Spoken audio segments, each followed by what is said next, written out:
कविता से, ठीक है। अब आपको कौन सी कविता आती है? और जल्दी बोलो, जल्दी बोलो। हाँ तो बोलो आप जल्दी से।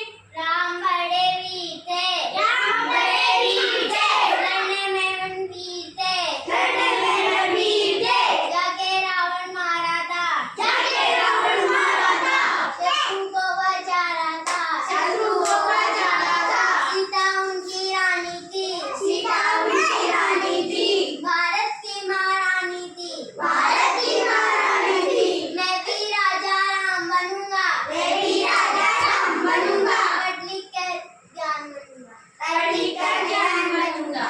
अब आप में से कोई और बोलेगा कविता? कौन सी आती है आपको कविता? गोल गोल पानी, ठीक है। अब ये भैया बोलेंगे कविता, ठीक है।